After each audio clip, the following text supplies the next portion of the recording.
Iya.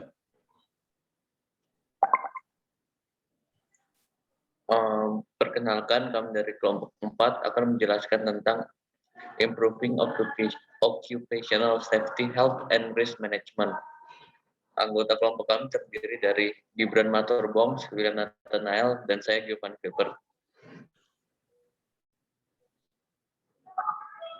Menurut WHO, tentang keselamatan dan kesehatan kerja adalah upaya yang bertujuan untuk memelihara dan meningkatkan kesehatan fisik kita, meningkatkan kesehatan mental pekerja, dan meningkatkan kesehatan sosial setiap pekerja yang ada. Ketika ketiga ada, semua derajat karyawan harus dinaikkan sejauh mungkin. Dan ini meluas ke semua bentuk pekerjaan. Jika karyawan memiliki masalah kesehatan akibat pekerjaan mereka di lingkungan baru, pemberi kerja harus mengambil tindakan pencegahan. Hal ini bergantung pada sifat bisnis. Mereka mungkin menghadapi beberapa atau semua kerugian tidak disengaja seperti berikut yang melibatkan properti, pendapatan, kewajiban, dan cedera pada karyawan. Profesional manajemen risiko bertanggung jawab untuk mengelola risiko ini. Mereka berada di arena manajemen risiko, tahu semua tentang pencegahan kerugian, pengurangan kerugian, dan retensi ketika berurusan dengan berbagai risiko yang dihadapi oleh organisasi mereka. Ketika datang untuk mengelola risiko yang terkait dengan keselamatan karyawan, manajer risiko biasanya melihat ke Departemen Keselamatan atau manajer keselamatan untuk menangani area itu. Manajemen keselamatan secara tradisional berfokus pada kepatuhan dengan standar keselamatan yang berlaku sebagaimana yang ditetapkan oleh yurisdiksi negara bagian atau federal. Dari sini muncul program, proses, prosedur, dan praktik keselamatan organisasi. Fokus dari sebagian besar program keselamatan berkisar pada pencegahan dan pengurangan cedera dan penyakit yang melibatkan karyawan organisasi. Program keselamatan dimulai dengan pernyataan yang menyatakan menghargai karyawan dan ingin menyediakan tempat kerja yang bebas cedera bagi mereka. Badan program ini biasanya adalah regurgitasi standar keselamatan. Beberapa program yang lebih berkembang mungkin juga mencakup subprogram khusus yang berhubungan dengan mengemudi untuk perusahaan berurusan dengan publik, penyalahgunaan zat, dan lain-lain. Lanjut. Kekurangan program keamanan tradisional. Salah satu kekurangan dari pendekatan tradisional untuk manajemen kinerja keselamatan adalah kenyataan bahwa sebagian besar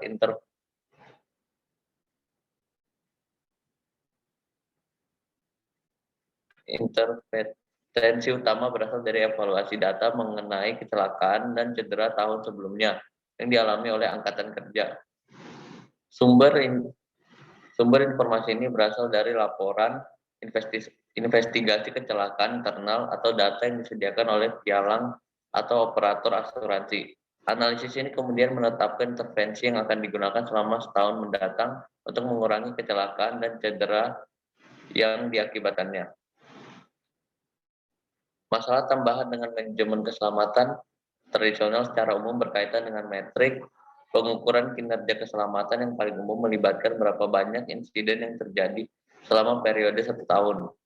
Dengan dua ukuran utama yang berhubungan dengan frekuensi dan tingkat keparahan insiden, hasil ini dibandingkan dengan rata-rata yang diterbitkan oleh Biro Statistik Tenaga Kerja atau data yang disediakan oleh perusahaan asuransi.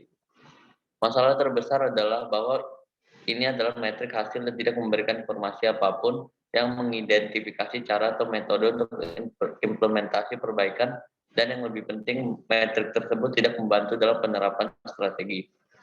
Terkadang data yang dianalisis mungkin menggambarkan gambaran sebenarnya tentang semua penyebab yang berkontribusi, terutama kemungkinan penyebab yang mendasarinya. Informasi kerugian umumnya menyatakan apa yang terjadi, agar informasi ini menjadi yang paling bernilai. Dia harus menjawab pertanyaan yang terkait dengan apa, kapan, di mana, mengapa, siapa, dan bagaimana.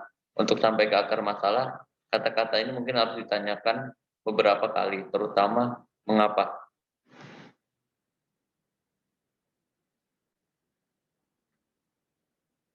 Manfaat yang signifikan dari pengendalian biaya yang terkait dengan kecelakaan disorot dalam survei University of Tennessee terhadap populasi besar kontraktor, yang menemukan bahwa sekitar 6-7% dari perkiraan biaya konstruksi masuk ke asuransi dan pengeluaran terkait dengan keselamatan pekerja.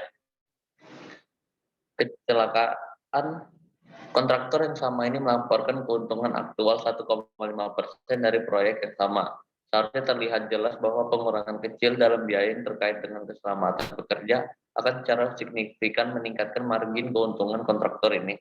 Dalam diskusi dengan peserta dalam penelitian ini diindikasikan bahwa mereka memahami konsep ini, tetapi mereka tampaknya tidak membayangkan cara yang terstruktur, efektif atau lain tentang bagaimana cara membuat perubahan tersebut menjadi kenyataan.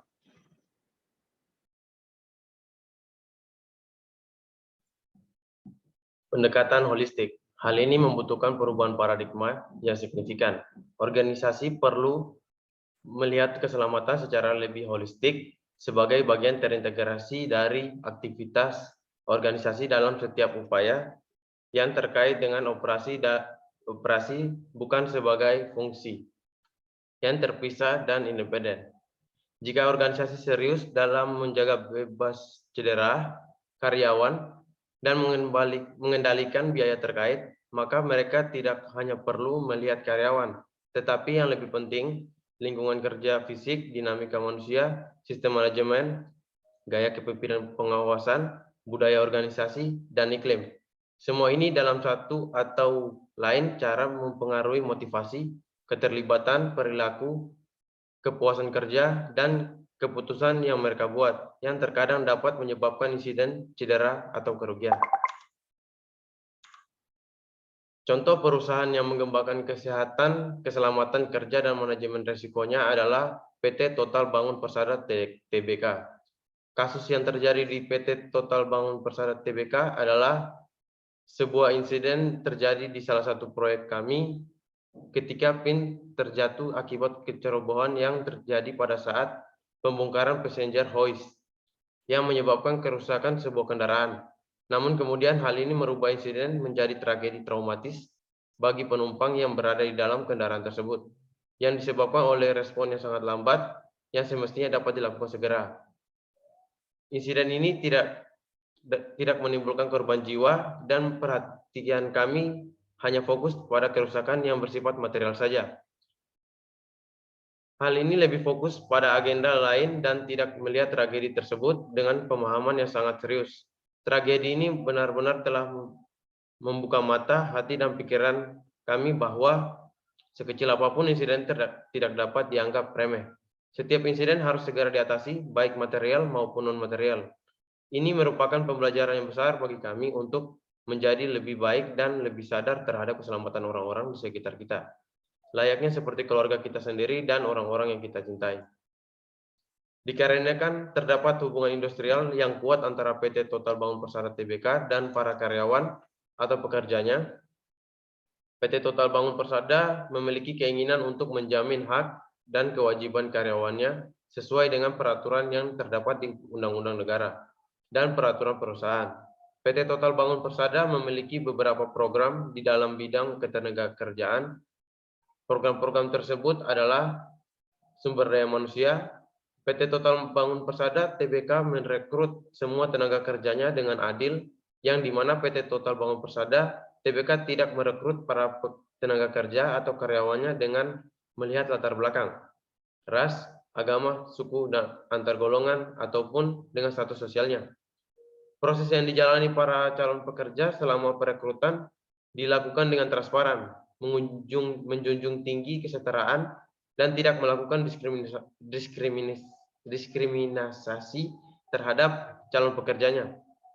Yang kedua, pelatihan dan pendidikan karyawan atau pekerja.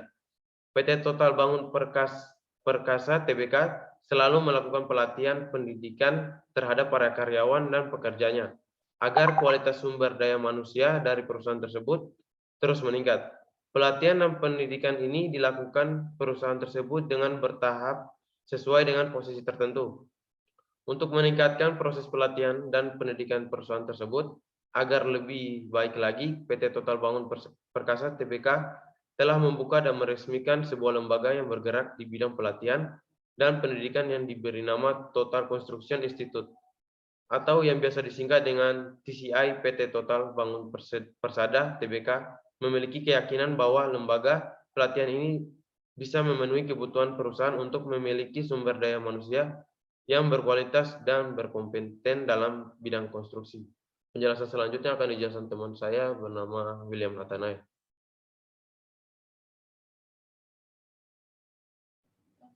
Lanjut bersama saya William Nathanael. Keselamatan dan kesehatan kerja. Selain memiliki fungsi yang sangat penting dalam menunjang keberhasilan dari aktivitas usaha perusahaan, keselamatan dan kesehatan kerja juga berperan penting dalam menjaga eksistensi dari perusahaan. PT Total Bangun Persada memberikan tempat yang penting untuk keselamatan dan kesehatan kerja karyawan dan menjadikan keselamatan dan kesehatan kerja karyawan menjadi prioritas utama dalam perusahaan dari tahap paling awal proyek sampai proyek yang sedang dikerjakan tersebut selesai. Next. Kebijakan dari K3 PT Total Bangun Persada Tbk. PT Total Bangun Persada memiliki komitmen untuk terus menyempurnakan aspek keselamatan dan kesehatan kerja agar menjadi perusahaan konstruksi yang berkualitas. Komitmen PT Total Bangun Persada Tbk mengacu pada Peraturan Menteri Tenaga Kerja Nomor 5 Tahun 96 tentang sistem manajemen keselamatan dan kesehatan kerja yang sudah ditingkatkan lagi menjadi PP Nomor 50 Tahun 2012. Kebijakan yang telah ditetapkan oleh PT Total Bangun Persada adalah 1. Merubah struktur dari organisasi proyek yang terkait dengan personil K3. Kedua, merubah sistem penilaian atau KPI yang terkait dengan item K3. Ketiga, merekrut tenaga kerja K3 yang sudah berpengalaman dan memiliki standar internasional. Keempat, melanjutkan program subkontraktor dan CSMC.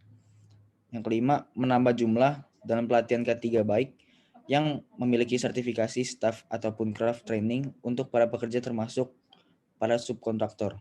Yang keenam, mengadakan safety campaign agar kepedulian terhadap K3 bisa meningkat. Dan yang terakhir ketujuh, membuat safety culture roadmap. Sekian dan terima kasih.